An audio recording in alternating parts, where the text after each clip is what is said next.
spike.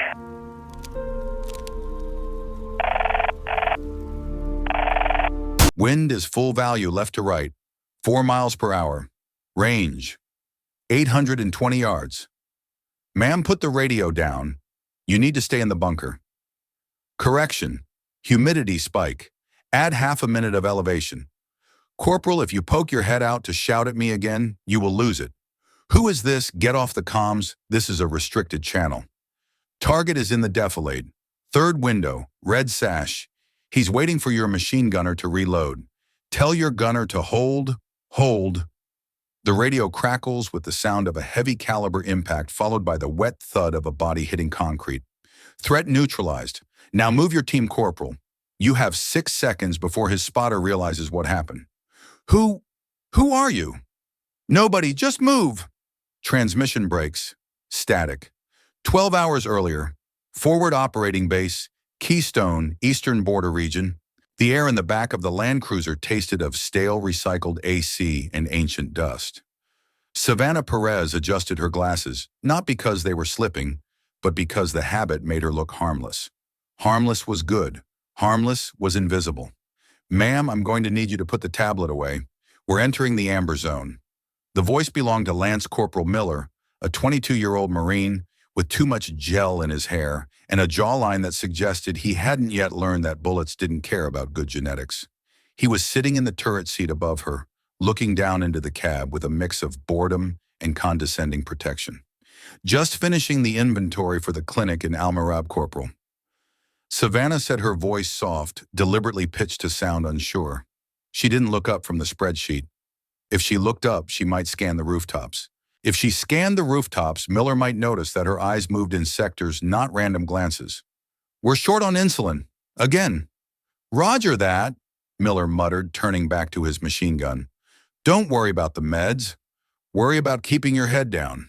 Savannah tapped the screen, but her mind wasn't on the numbers. It was on the vibration of the engine. The convoy consisted of 3 vehicles, a lead MRAP, the soft-skinned Toyota Land Cruiser carrying her, and the diplomatic envoy, a nervous man named Henderson, and a trailing Humvee. It was a stupid formation. She had wanted to tell Lieutenant Vance, the platoon commander, that the interval between vehicles was too tight.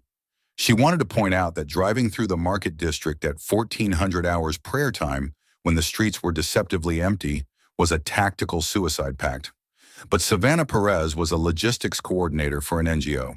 She wasn't supposed to know about kill zones, fatal funnels, or the distinct heavy silence that precedes an ambush. So she kept her mouth shut. She typed 300 units of Lantis into the cell while her peripheral vision clocked the environment through the tinted window. Trash pile on the left, too high fresh dirt. The shopkeepers are gone. All of them. No stray dogs. Her stomach tightened. A cold, hard knot formed just below her ribcage. It was a familiar sensation, an old friend she hadn't felt since the mountains of Kandahar 3 years ago. Corporal, Savannah said, her voice barely rising. The street is empty. It's prayer time, ma'am, Miller replied, his voice tinny through the vehicle's intercom. No, Savannah said, her fingers freezing on the tablet. The dogs are gone too. Say again. The stray dogs. There were dozens at the last intersection. Now nothing. Miller laughed, a short, sharp sound. Maybe they're praying too. Relax, ma'am. We've got boom! The world turned white, then gray, then violently red. The lead MRAP didn't just explode. It was lifted into the air by a massive IED buried under the asphalt. The shockwave hit the Land Cruiser like a physical hammer, shattering the reinforced glass spiderweb cracks across the windshield. The driver slammed on the brakes, throwing Henderson against the partition. Savannah didn't scream. She didn't flinch. While Henderson shrieked, clutching his nose, Savannah's hands shot out, grabbing the dashboard to stabilize herself.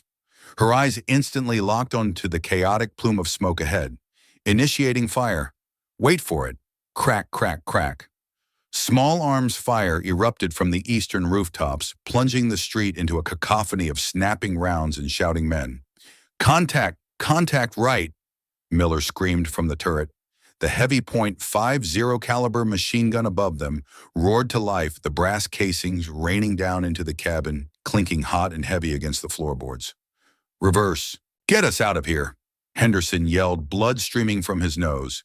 "We can't!" The driver shouted, panic, raising his voice an octave. "The Humvee behind us is blocked." Savannah looked back. The trailing vehicle hadn't been hit, but a box truck had pulled out from an alley, effectively boxing them in. It wasn't an accident. It was a textbook L-shaped ambush. "Miller suppression on the red building, second floor." Lieutenant Vance's voice crackled over the open comms, strained and breathless. "They have an RPG." Savannah saw it before Miller did. The glint of a tube on the balcony, 3 o'clock high. "RPG, 3 o'clock!" She shouted the command, slipping out before she could check herself. Miller spun the turret, but he was too slow. The rocket hissed through the air, leaving a trail of gray smoke. It missed their vehicle, but slammed into the wall directly above the lieutenant's position in the street. Debris rained down. The firing from the Marines was ragged, undisciplined. They were shocked. They had expected a patrol, not a siege. Savannah unclamped her seatbelt. Her movements were fluid, devoid of the frantic jerkiness of fear. She looked at the driver, who was hyperventilating. "Keep the engine running," she ordered. It wasn't a request. The tone was steel wrapped in velvet. She looked at the floorboard near Henderson's feet. In the confusion, Miller had dropped his secondary weapon, a customized M4 carbine, to man the big gun. But Savannah didn't reach for it. Not yet. The ROE rules of engagement for a civilian were simple: die or hide.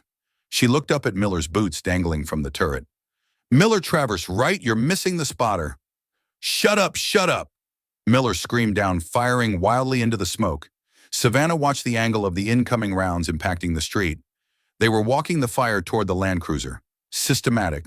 Precise. This wasn't a ragtag militia. Someone professional was directing this symphony of violence. She checked her watch. 14:02. Support was at least 20 minutes out. They would be dead in 5. "God help me," she whispered, her hand moving toward the door handle. She wasn't going to hide. "Get out now!" Savannah didn't wait for the driver to unlock the doors. She slammed her shoulder against the latch, forcing the heavy armored door open. The sound of the world outside was a physical assault, a deafening, rhythmic hammering of machine gun fire that seemed to be coming from everywhere at once. "My briefcase! I need the files!" Henderson shrieked, clutching the leather handle with white-knuckle desperation. "Forget the damn papers!" Savannah grabbed him by the collar of his expensive linen suit and hauled him out of the Land Cruiser. They tumbled onto the asphalt, the heat of the road burning through her thin cargo pants. Above them, the air snapped. Crack, crack, crack. It was the distinct sound of supersonic rounds passing within inches. They were in a fatal funnel, a choke point, where the enemy could concentrate firepower from multiple angles with zero risk to themselves. The convoy was stalled in a depression in the road, with 2-story structures looming on both sides. The Marines weren't fighting a battle. They were standing in a bucket while someone shot fish. "Move to the wall! Go!" Savannah shoved Henderson toward a low concrete jersey barrier that lined the drainage ditch. She moved low, her body forming a small target, counting the rhythm of the enemy fire. 3-second burst. Pause. Reload. She dove behind the concrete slab just as a line of bullets chewed up the dirt where she had been standing a second before. Henderson was curled in a fetal ball, sobbing. Savannah ignored him. Her eyes scanned the street, switching instantly from civilian observation to tactical assessment. The lead MRAP was a burning wreck. The rear Humvee was laying down suppression fire with a MK-19 grenade launcher, but the rounds were exploding harmlessly against the facade of a building. They weren't hitting the shooters. "Vance, we need smoke. Pop smoke." It was the squad sergeant, a burly man named Rodriguez, yelling over the roar of the burning engine. Lieutenant Vance was crouched behind the wheel of the lead vehicle, radio handset pressed to his ear. He looked young. Too young. He was trying to call for air support, but Savannah knew the jamming signal she had sensed earlier would turn his radio into a useless brick. "They're flanking us," Corporal Miller shouted from the turret of their vehicle, his voice cracking. "I can't see them. I can't see."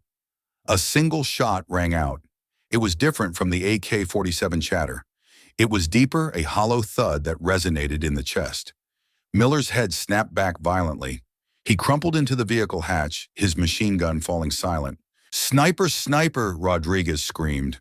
Savannah felt the cold chill wash over her. That wasn't a lucky shot. Miller had been moving, oscillating the turret. To hit a moving target in the head from that distance required calculation, not luck. Man down, get a medic up here. Lieutenant Vance broke cover, rushing toward Miller's vehicle to pull the Marine out. No! Savannah whispered, her hand involuntarily reaching out as if to pull the officer back.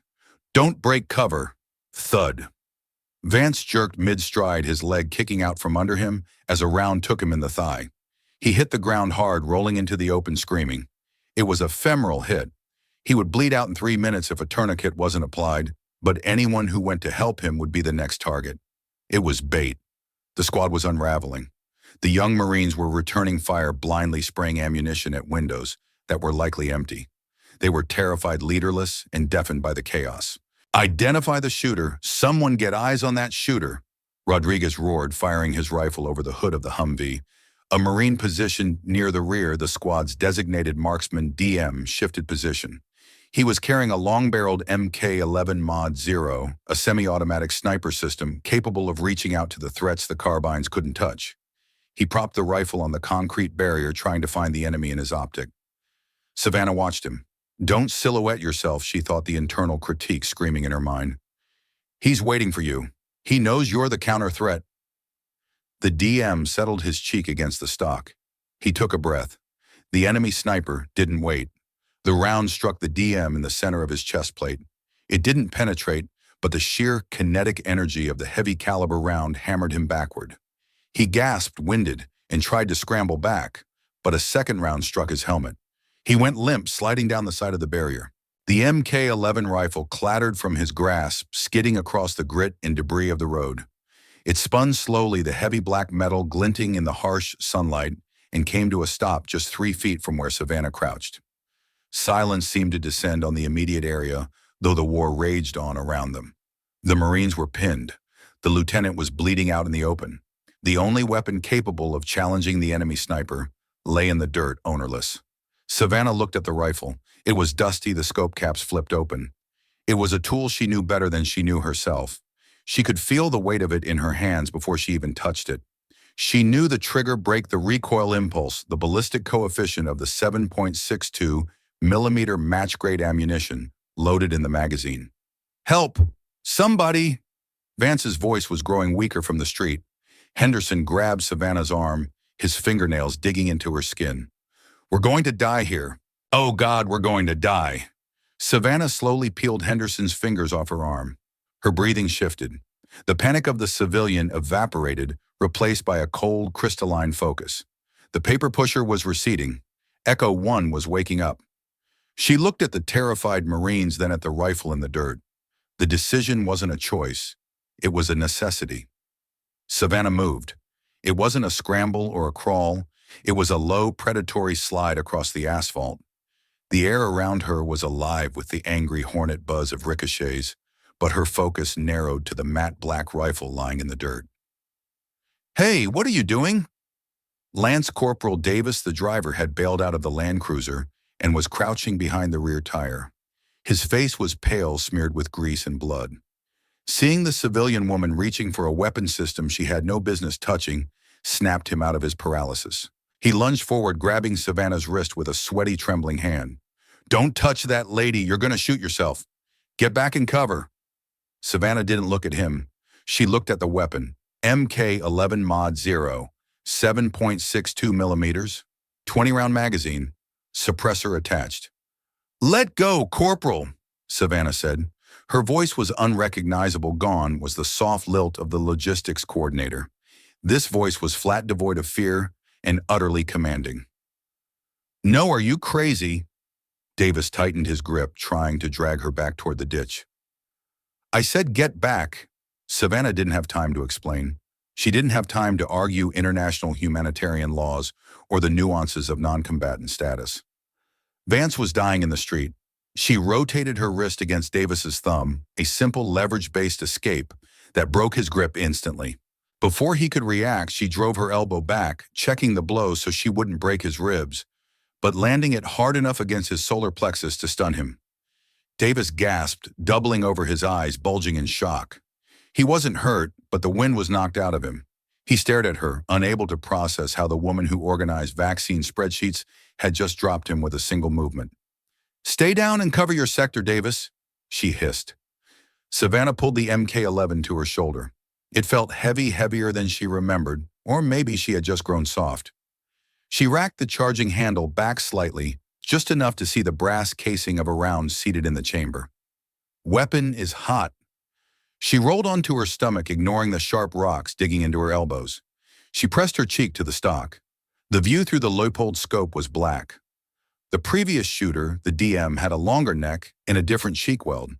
The eye relief was wrong. Adjust. Adapt. She shifted her head back, finding the eye box. The image cleared. The world inside the optic was crisp, magnified 10 times over. She swept the scope right. The red building, second floor. The machine gunner who had pinned them down was reloading his assistant, handing him a fresh belt of ammunition. They were laughing. They thought the Americans were finished. Savannah's heart rate slowed. The chaos of the battlefield, the screaming, the explosions. Henderson's sobbing faded into a dull background hum. There was only the reticle. Range 400 meters. Angle plus 5 degrees inclination. Wind full value left to right, maybe 6 miles per hour. The calculator in her brain, dormant for 3 years, booted up with terrifying efficiency. She didn't need a ballistics computer. She was the computer. She placed the crosshairs on the gunner's chest, then shifted slightly to the right to account for the wind. She exhaled, letting the air leave her lungs until she hit the natural respiratory pause. Her finger found the trigger. It was a 2-stage match trigger. She took up the slack. Wall. She applied 4 pounds of pressure. Crack. The rifle bucked against her shoulder. The suppressed shot was quieter than the battlefield noise almost lost in the din, but the result was instant. Through the scope, she saw the machine gunner's head snap back. Pink mist sprayed against the dark interior wall of the room. He collapsed over his weapon. The assistant gunner froze, staring at his dead comrade. "Follow through." Savannah didn't hesitate. She reset the trigger, the click audible only to her, and fired again. Crack. The assistant dropped. "Threat neutralized," she whispered to herself. She shifted her aim. The RPG gunner on the balcony. He was preparing to fire another rocket at the trapped Humvee. Range 420 meters. Moving target. She tracked him, leading the reticle just ahead of his torso. Crack. The rocket launcher fell from the balcony, clattering to the street below. The gunner didn't follow it. He just crumpled behind the railing. Savannah lowered the rifle, slightly scanning for more targets, but the immediate heavy fire had stopped. The enemy realized that the blind firing had been replaced by something else. Something surgical. She exhaled a long, shaky breath, the adrenaline finally catching up to her fingertips. "Holy!" The voice came from beside her. Lance Corporal Davis was sitting up staring at her. He wasn't looking at the dead insurgents. He was looking at Savannah. His mouth hung open. He looked at the way she held the weapon finger indexed along the receiver stock firmly in the pocket of her shoulder, eyes scanning with a predator's intensity. It wasn't the stance of a desperate civilian getting lucky. It was the stance of a master craftsman at work. "Who?" Davis stammered, his voice trembling. "Who are you?" Savannah didn't answer. She kept her eyes on the scope, watching the windows, waiting for the countermove. "Davis," she said, her voice dropping back to a calm, icy command. "Grab the lieutenant. Drag him behind the MRAP. Do it now while they're confused." Yes. Yes, ma'am." Davis scrambled up, no longer questioning her. He didn't know who she was, but he knew one thing. She was the deadliest thing on this street, and she was on his side. The street fell into an eerie, suffocating silence. It was the silence of a held breath, the pause between the lightning strike and the thunder. Savannah didn't move. She remained prone behind the concrete barrier, the barrel of the MK-11 resting in the dust. Her eyes didn't blink behind the scope. She knew this silence. It wasn't a retreat. It was a reevaluation. The enemy commander had just lost his heavy weapons to a precision shooter he hadn't accounted for. Now he was looking for her. "Davis' status," she said. Her voice was low, cutting through the ringing in the Marine's ears. I got him." Davis grunted from behind the MRAP's wheel well. "Tourniquet is on. He's out of it, but bleeding has slowed." "Good, keep his head down." "Who is that?" Sergeant Rodriguez's voice boomed from the rear Humvee 50 meters back. Who the hell is firing that rifle? Savannah ignored the question. She crawled backwards, staying low until she reached the body of the dead designated marksman. His name tape read, Wilson? He was just a kid, maybe 20. She felt a pang of sorrow, sharp and deep, but she shoved it into the mental box where she kept all the ghosts. She reached for his tactical vest and ripped the radio headset free from the tangled cords. She jammed the earpiece into her ear and keyed the mic attached to the vest. Viper Actual, this is Asset, Savannah said. She hesitated on the call sign, then chose the neutral term. Be advised, threats to the north and east sectors are neutralized. Reorient your heavy guns to the west alleyways. They will flank us there. There was a pause on the net, a heavy, confused static. Asset, is that the NGO lady? Rodriguez's voice was incredulous. Ma'am, get off the net. This is a secure channel. Sergeant, you have a squad of terrified kids and a dying lieutenant. Savannah snapped her tone, shifting into the flat metallic cadence of a Tier 1 operator. If you don't cover the West Alley in 10 seconds, an RPG team will maneuver behind you and turn your Humvee into a coffin. Execute. The authority in her voice was absolute. It was the voice of someone who had given orders that sent people to their deaths before. It brooked no argument. Miller, Rodriguez yelled, his voice shaking but compliant. Shift the 50 West Alley, cover the west. The turret on the rear Humvee swung around with a mechanical whine. Seconds later, Miller opened fire. The heavy .50 caliber rounds chewed through the brickwork of a low wall just as two insurgents popped up with AK-47s. They were cut down instantly. Good effect on target, Savannah whispered. She adjusted her position, sliding the rifle barrel through a gap in the concrete barrier. She scanned the rooftops again. The enemy was probing them, testing their perimeter. She needed to establish a casualty collection point, CCP, before things got worse. Davis, she called out, not looking back, drag the LT into the ground floor of that tea shop on your left. Kick the door, clear it. That's your hard cover. Move Henderson in there too. Yes, ma'am. Davis didn't hesitate this time. Savannah watched as the young Marine hauled the unconscious officer toward the building. Henderson scrambled after them like a frightened crab. For a brief, terrifying moment, Savannah felt a surge of electricity in her veins. It wasn't fear. It was comfort. The smell of propellant, the grit of dust in her teeth, the hyper-focus where the rest of the world dissolved. It felt like coming home. The civilian Savannah. The woman who worried about spreadsheets and expiration dates on antibiotics was gone. In her place was the predator she had spent 3 years trying to starve. She hated herself for it. She hated how natural the rifle felt against her shoulder. Focus. Don't drift. She scanned the third floor of a building, 400 meters out. A flutter of movement. Fabric.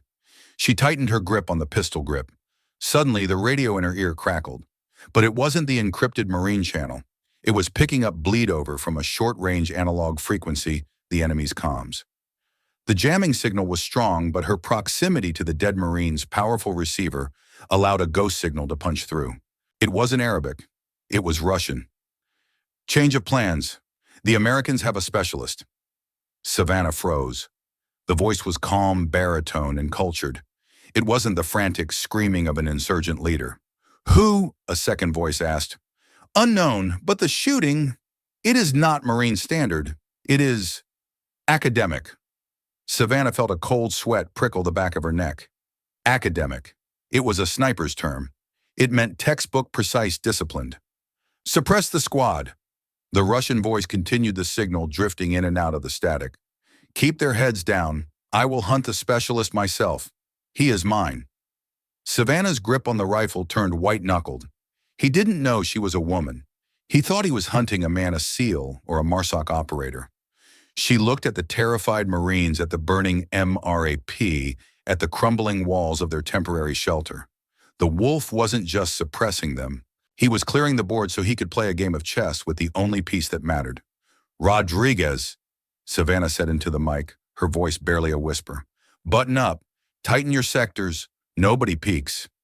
Why? What's going on? We're being hunted, she replied, her eyes scanning the shadows of the deep windows across the square.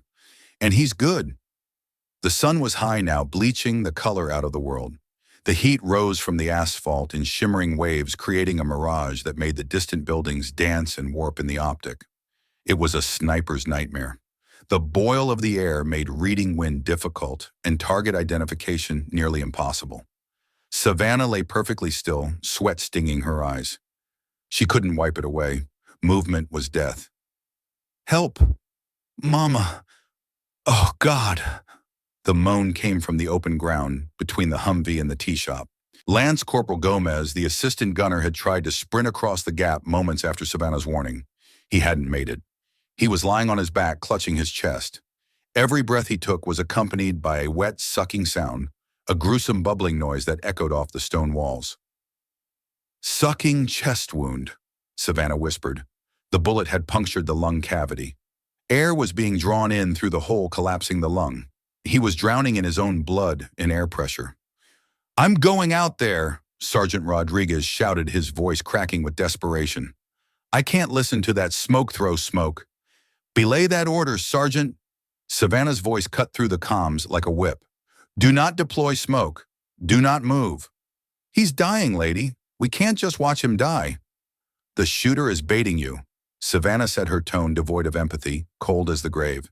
"He didn't take a headshot for a reason. He hit the lung to make him scream. If you go out there, you die. If you pop smoke, he shoots blindly into the cloud and you die." "Wait." She hated herself. Every wet gasp from Gomez was a dagger in her gut. But she knew the tactic. It was standard doctrine for terror squads and elite units alike: wound the prey, kill the helper. She needed to find the shooter. The wolf. He was good. He hadn't fired since hitting Gomez. He was waiting. Savannah looked around the debris near her position. She spotted a discarded Kevlar helmet lying near the wheel of the MRAP. It was damaged, the strap broken. She crawled toward it, moving millimeters at a time. She found a piece of jagged rebar sticking out of a chunk of concrete. "Rodriguez," she whispered into the mic. "On my mark, I want you to fire a 3-round burst at the minaret. Just make noise." "The minaret, is he there?" "I don't know. Just do it." Savannah carefully balanced the helmet on the tip of the rebar. She didn't raise it yet. She positioned herself so she could see through a drainage gap in the concrete barrier, keeping her own head low. "Mark." Brap, brap, brap. Rodriguez fired. The sound echoed loudly. In that split second of auditory chaos, Savannah raised the rebar, lifting the helmet just above the rim of the concrete barrier. She didn't just hold it there. She bobbed it slightly, mimicking the hesitant movement of a frightened soldier peeking out. She didn't look at the helmet. She watched the world through her scope, scanning the deep shadows of the buildings across the square.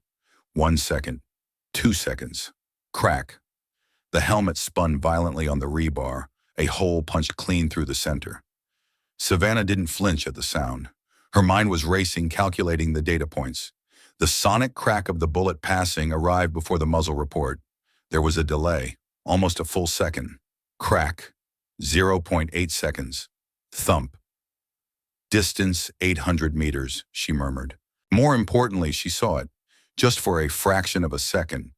A disturbance in the dust on the 3rd floor of a bombed-out hotel way back in the gray zone.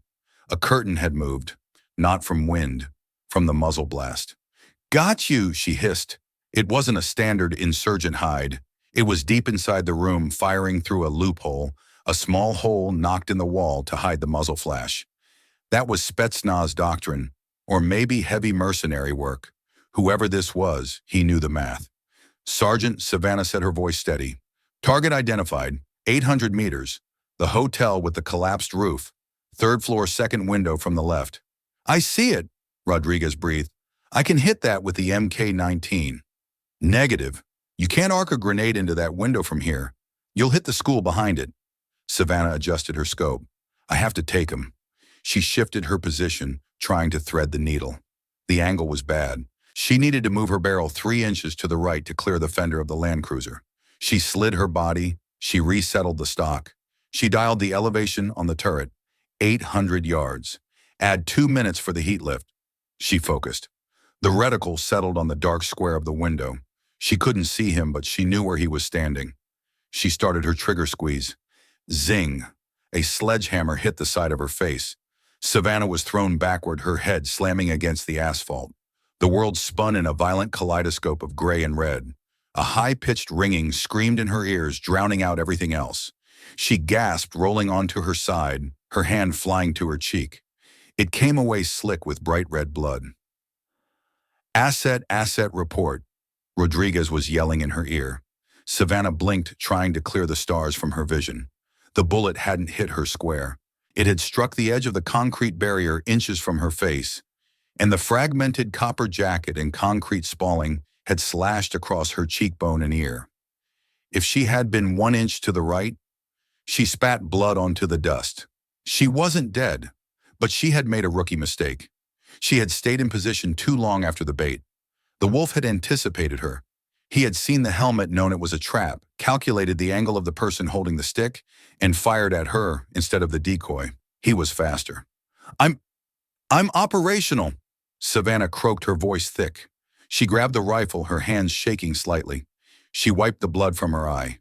The fear was gone, replaced by a cold, hard rage. He missed, she whispered to the empty air. You missed, you son of a bitch. But she knew the truth. He hadn't missed by much, and now he knew exactly where she was. Savannah pressed her hand against her cheekbone, her fingers coming away slick and red.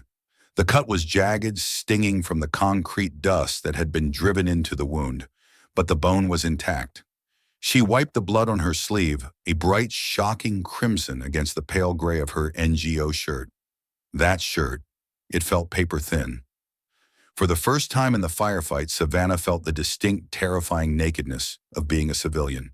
There was no heavy ceramic plate pressing against her chest, no Kevlar helmet to cradle her skull, no ripstop nylon to protect her skin from the scorching asphalt. She was soft. She was breakable. Asset, are you hit? Rodriguez's voice was frantic in her earpiece. Superficial, Savannah lied. Her head was throbbing with a concussion-grade headache. Sergeant the Wolf is suppressing us to keep our heads down while his assault team maneuvers. We need air support. Now. I can't get out, Rodriguez yelled. The jammer is eating the signal. I've been screaming into the handset for 5 minutes. Nothing but white noise. Savannah looked at the radio unit attached to the dead DM's vest. The green light was flickering. It was receiving power, but the encryption module was struggling to sync with the satellite due to the interference. The encryption is the choke point, Savannah muttered. It's trying to handshake with the satellite and failing. She pulled a multi-tool from her cargo pocket, the one she usually used to fix generator carburetors at the clinic. With shaking hands, she unscrewed the faceplate of the radio. Cover me, she shouted. I'm going plain text. Plain text. The enemy will hear us. They already know where we are, Rodriguez. I need 30 seconds of suppression fire on that hotel. Make him duck. Miller, pour it on cyclic rate. The .50 caliber machine gun roared to life again, hammering the facade of the hotel. The noise was deafening, a physical pressure against the eardrums. Savannah worked fast. She used the pliers to strip the wire connecting the crypto module, bypassing the security protocols. It was a court-martial offense. It was also the only way to boost the analog signal strength enough to punch through the electronic warfare net. She twisted the copper wires together, sparks jumping onto her fingers. She ignored the burn. Static. Hiss. Then, a voice. More check. Radio check. Any station this net? Savannah keyed the mic. Mayday, mayday, mayday. This is Viper element on the ground. We are declaring a broken arrow. I repeat, broken arrow. The code word for a unit in danger of being overrun cut through the chatter. The frequency cleared instantly. Viper element, this is Highlander Command. We read you weak but readable. State your situation. Savannah didn't look at the map. The grid coordinates were burned into her mind from the logistics planning. We are in a complex ambush. Grid 42 Sierra Whiskey Bravo 998402. We have multiple casualties. Taking effective sniper and machine gun fire. Requesting immediate close air support. Type 1 control. Copy Viper. Stand by for authentication. There is no time for authentication, Savannah screamed, her voice cracking. We have a KIA and a sucking chest wound. The enemy is maneuvering to flank. We need a show of force or a JDAM on the 3-story hotel at the north end of the plaza. Danger close. Initials, Echo Oscar. There was a pause. A long, agonizing silence where the only sound was the brass casings from Miller's gun hitting the roof of the Humvee. Highlander, did you copy? Viper, be advised. The voice from the Tactical Operations Center, TOC, came back cool and detached. We have eyes on your sector via drone. You are in a high-density civilian zone. The structure you are targeting is adjacent to a protected school. Savannah felt her stomach drop. The school is empty. Intelligence confirmed it yesterday. Negative, Viper. Updated intel suggests civilians are sheltering in the basement. We cannot authorize ordnance drop. I repeat, CAS is denied. You are Winchester on air support. Savannah stared at the radio. The blood on her face felt cold now. Then send a pattern, she pleaded. Do a low pass. Scare them off. Negative. Airspace is restricted due to diplomatic sensitivity. We are spinning up a QRF, quick reaction, force ETA, 40 minutes. We don't have 40 minutes, Savannah whispered. Good luck, Viper. Out. The line went dead. Savannah lowered the handset. The weight of the refusal crushed down on her harder than the heat. Diplomatic sensitivity. Henderson, the man cowering in the tea shop, was the reason they were here, and his presence was the reason they couldn't be saved. The irony was a bitter pill. Asset, Rodriguez asked softly. Are the birds coming? Savannah looked up. She saw Miller reloading the .50 caliber, his face a mask of sweat and terror. She saw Davis bandaging the lieutenant in the shadows. They were waiting for the sound of jet engines. They were waiting for the cavalry. Savannah gripped the MK-11 rifle. She checked the magazine. 7 rounds left. She had 2 spare mags from the dead DM's vest. No, Savannah said, her voice flat. No birds. We're on our own.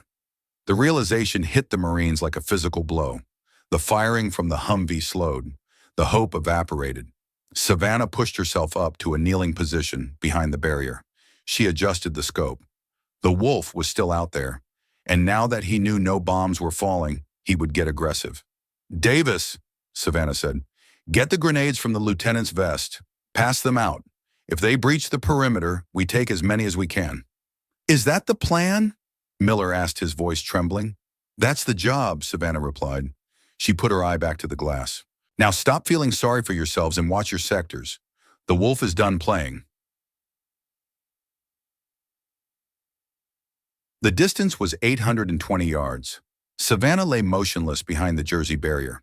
The heat from the asphalt had soaked through her clothes, turning her skin raw, but she didn't feel it. Her world had shrunk to a circle of glass 40 millimeters wide.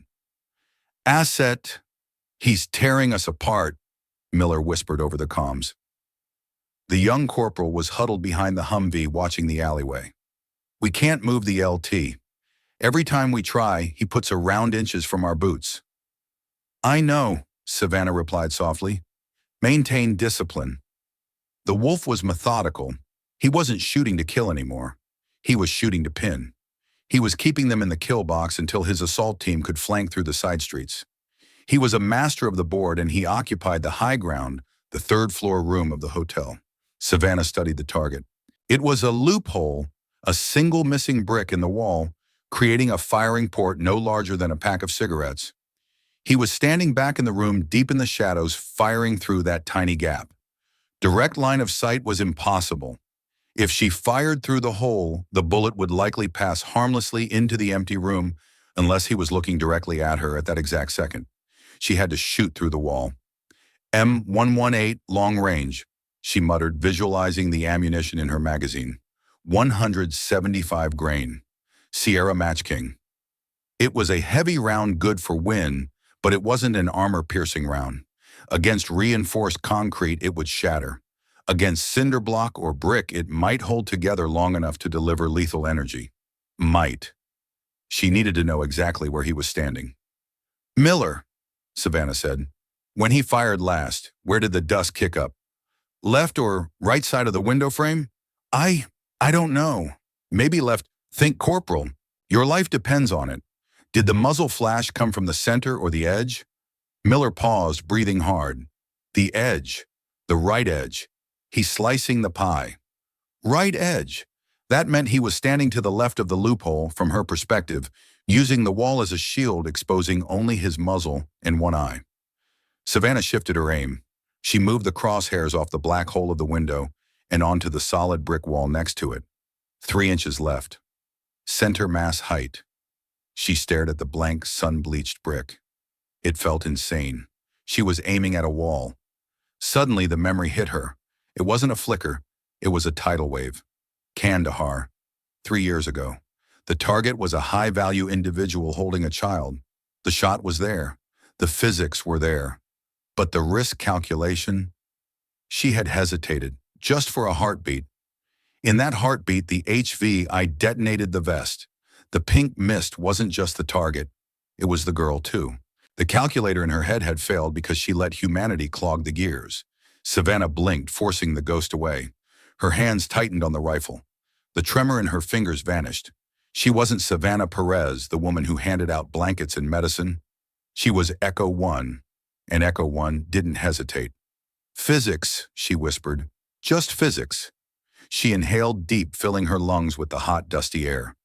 She held it for a count of 4, then began the exhale. Release the tension in the shoulders. Relax the jaw. Heart rate dropping. Beat, beat, beat. She reached the respiratory pause, the moment where the body is perfectly still. She applied pressure. The trigger broke. Crack. The rifle slammed into her bruised shoulder. Through the scope, she saw a puff of red dust erupt from the brick wall next to the window.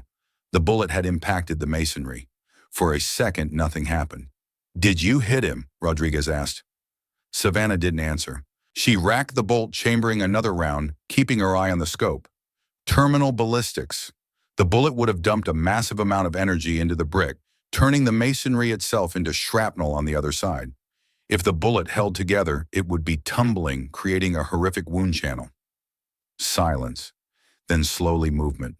In the dark square of the window, a shape appeared. It wasn't a man standing up to fire. It was a rifle, a long Dragunov-style weapon tipping forward. It slid over the sill, unbalanced, and fell. It clattered onto the corrugated metal roof of the awning below, then tumbled to the street. The wolf didn't follow it. "Target down," Savannah whispered. The words tasted like ash. "Holy shit," Miller breathed. "She got him. She actually got him." "We're not done," Savannah's voice snapped back to command frequency. She couldn't afford to celebrate. She felt sick. The kill confirmed that she was still the weapon she had tried to destroy. That sniper was the anchor. Now the assault team is going to panic or rush. "We need to move. Now." She pushed herself up her knees, protesting. The adrenaline dump was coming, the shakes that followed the unnatural stillness. She forced them down. Davis grabbed the LT's legs. Henderson grabbed his vest. "We are moving to the extract point. Bounding overwatch." "Move." Savannah kept the rifle raised, scanning the rooftops as the Marines scrambled to their feet. The street was quiet, but it was a deceptive quiet. The wolf was dead, but the pack was still hungry. As she stepped away from the concrete barrier, she glanced down at the empty casing on the ground. It smoked slightly. 1 shot, 1 kill. Just like old times. She hated it, and she was terrifyingly good at it. "Move, go, go, go." Savannah's voice was a rasping bark, stripped of any civilian softness. The squad spilled out from the cover of the tea shop into the blinding glare of the street. It was an ugly, desperate procession.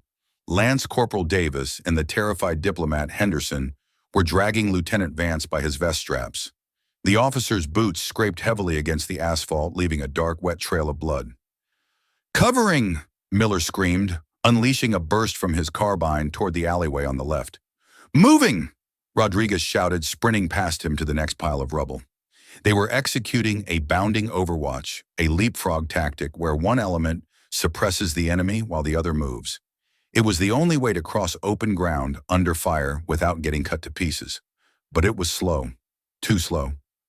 Savannah brought up the rear. She was the shepherd and the wolves were closing in. She knelt behind the burning wreckage of the MRAP, the heat singing the hair on her arms. Through the scope, she saw them. Insurgents were pouring out of the side streets, emboldened by the silence of the wolf. They knew the Americans were wounded. They smelled blood. Target. Tan shirt. A K-47. Crack. He dropped. Target, green sash. RPG, crack. He spun and fell. Savannah worked the bolt of the MK-11 with mechanical rhythm, but her mind was counting. 3 rounds left in the mag, 1 spare mag in the pouch. That's it. Asset, we're at the intersection, Rodriguez yelled over the comms. We need to cross to the market stalls. It's 50 meters of open ground. Savannah looked at the intersection. It was a kill zone. If they tried to drag Vance across that without heavy suppression, they would be mowed down. Miller is out of ammo for the 50. Rodriguez added, panic creeping in. We have small arms only. Savannah made the calculation instantly. The Marines couldn't suppress the enemy and carry the wounded. They needed a distraction. They needed a target that was more tempting than the struggling group of men. Get them across, Sergeant. Savannah said, her voice eerily calm. What about you? We can't cover you. Just move on my signal. Savannah didn't wait for an acknowledgement. She stood up. She didn't stay behind cover. She stepped out from behind the burning MRAP, fully exposing herself to the long axis of the street. She was a silhouette against the flames, a defiance written in flesh and bone. She raised the rifle. Hey! She screamed at the approaching insurgents. It was a guttural, primal sound. It worked. 5, maybe 6 muzzles turned toward her. The air around her erupted.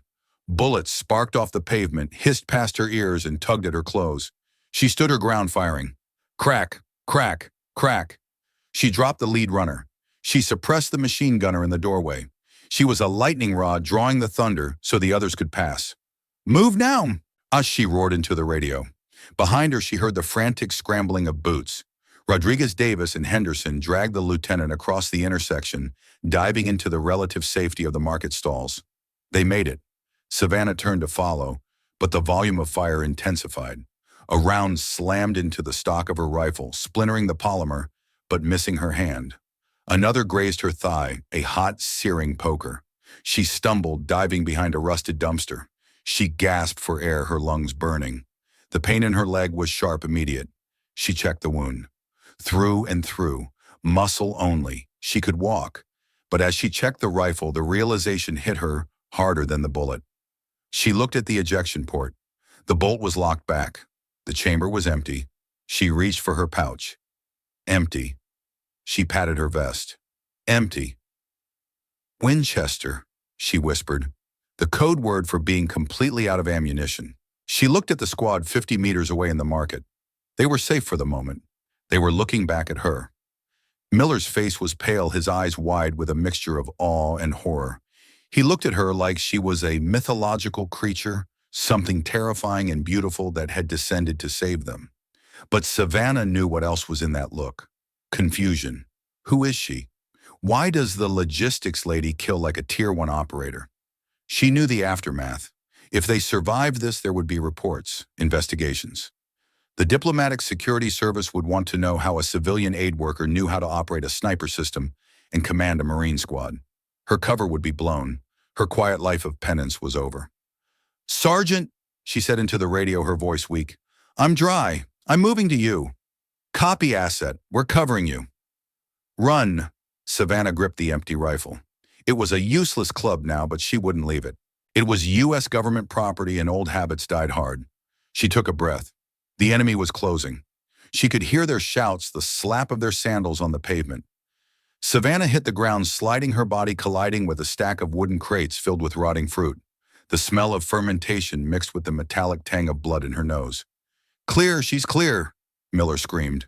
Suppression fire from the remaining Marines erupted over her head, chewing up the dumpster she had just vacated.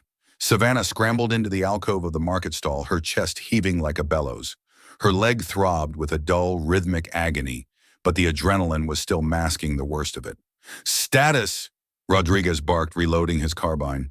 His hands were shaking, but his movements were practiced. I'm dry, Savannah gasped, tossing the empty MK-11 onto a pile of rugs. It was a paperweight now. Enemy is massing at the south entrance. They're going to push. We're black on ammo, too, Davis shouted from the doorway, firing single shots now. I've got 1 mag left, the radio crackled. Viper, this is Pedro 6-1. Inbound your location. ETA 2 mics. Pop smoke if you have it. 2 minutes. Rodriguez looked at Savannah. His eyes were wide-rimmed with red dust. "We can't hold them for 2 minutes." "We have to," Savannah said. She scanned the cramped stall. No weapons. She reached for the sheath on Rodriguez's belt. "Give me your knife." Rodriguez didn't argue. He drew the bar and slapped the handle into her palm. "Watch the rear," Savannah ordered, moving to the back of the stall, where a heavy curtain separated them from the alley. "They'll try to flank while the main force hits the front." The noise outside grew louder, chanting, screaming the slap of sandals on stone. Then the front of the market stall exploded in a hail of gunfire. Wood chips and plaster filled the air. The Marines returned fire, but their rate was slowing. They were conserving every round. Suddenly, the curtain behind Savannah moved. It wasn't wind. Savannah didn't wait. She stepped forward, her movement silent, and slashed the curtain open. An insurgent was standing there, an AK-47 raised. He was startled to see a woman, breathless and bloodied, standing less than 3 feet away. That hesitation was all she needed. Savannah stepped inside his guard, her left hand slapping the barrel of the rifle aside. In the same motion, she drove the knife upward. It wasn't a frenzy. It was anatomy. She targeted the brachial artery under the armpit, a spot unprotected by body armor. The man gasped, his eyes bulging. He tried to pull the trigger, but the rounds went into the ceiling. Savannah torqued his body, using him as a shield as a second insurgent appeared in the alley. The second man fired, hitting his comrade. Savannah shoved the dying man forward, closing the distance. The second gunman struggled to clear his line of fire, but Savannah was already there. She didn't stab. She struck him in the throat with the pommel of the knife, collapsing his windpipe. He went down, clawing at his neck. She grabbed his AK-47.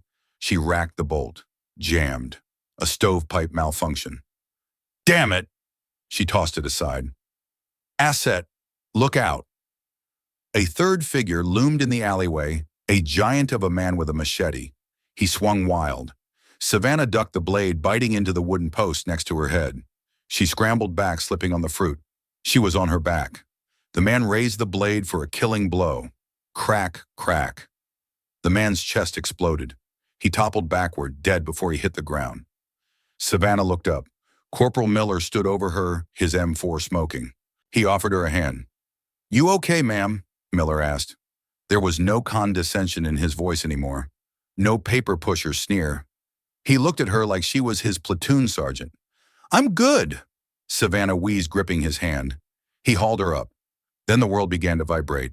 A low thrumming sound deepened into a roar that rattled the teeth in Savannah's skull.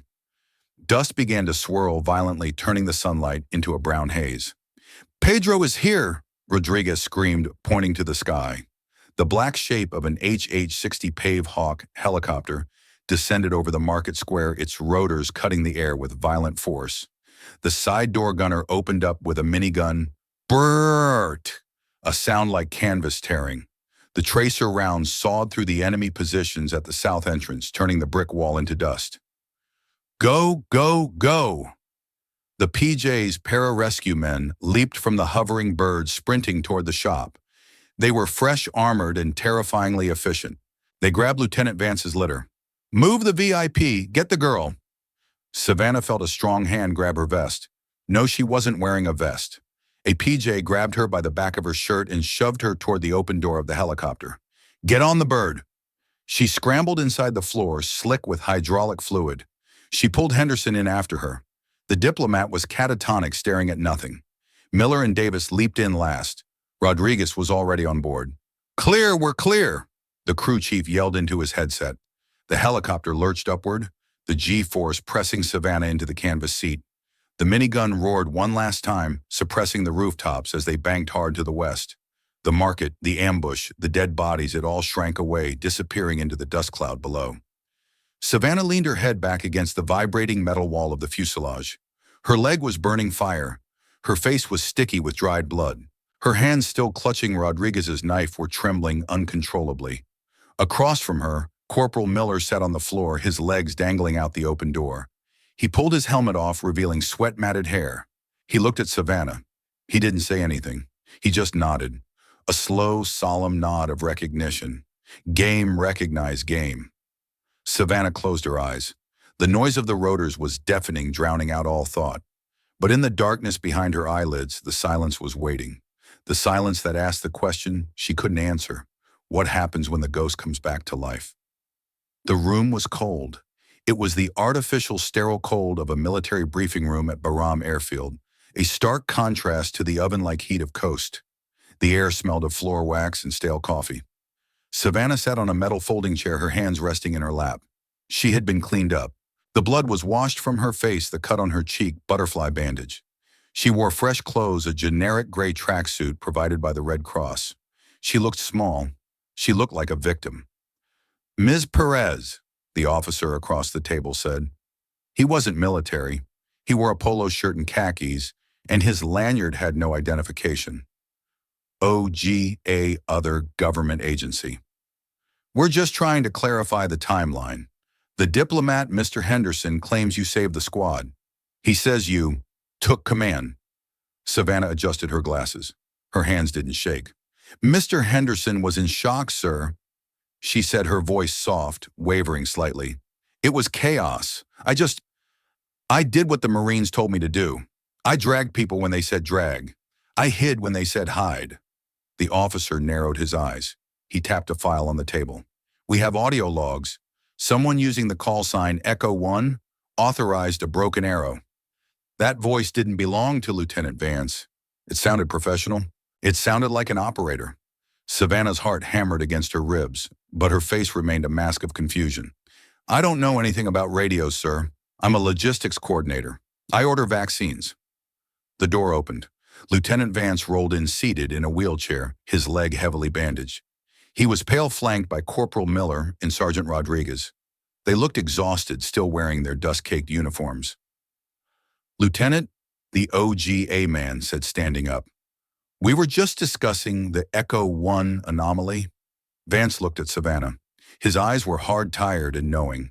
He looked at the woman who had stood in the open street to draw fire so his men could live. He looked at the bruise on her cheek where the bullet had grazed her. "Echo 1 was a local asset, sir." Vance lied. The lie was smooth practiced. "An Afghan interpreter we picked up in sector. Former commando. He grabbed the radio when I went down." The OGA man raised an eyebrow. "A local, where is he now?" "He didn't make it," Rodriguez chimed in, stepping forward. His voice was heavy with feigned grief. "He took a round during the extract. Fell out of the helo during the brownout. Body unrecoverable." The room went silent. The OGA officer looked from Vance to Rodriguez, then to Miller. He was looking for the crack. He was looking for the hesitation. There was none. The Marines stood as a wall. They were protecting their own.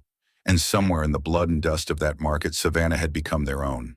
"I see," the officer said slowly. He didn't believe them. Not entirely. But he knew he wouldn't get a different answer. The paperwork would be filed. The local asset would be listed as a KIA. The anomaly would be buried. "Ms. Perez is a civilian non-combatant." Vance continued his tone, finalizing the matter. "She was traumatized by the event. She needs to be released to her NGO for repatriation." The officer sighed and closed the file. "Very well. You're free to go, Ms. Perez. There's a transport leaving for Kabul in an hour." Savannah stood up. She didn't salute. She simply nodded to the officer, then turned to the Marines. She looked at Miller. The young corporal held her gaze. He subtly tapped his chest over his heart. "Respect." "Thank you, Lieutenant," she said quietly, "for getting us out." "Take care of yourself, ma'am," Vance replied. "Stay safe." Savannah walked out of the room. She walked down the long, fluorescent-lit corridor past the bustling operations center, past the rows of soldiers gearing up for the next patrol. She stepped out into the cool night air of the flight line. A C-130 was revving its engines on the tarmac, the ramp lowered, waiting to swallow passengers and cargo.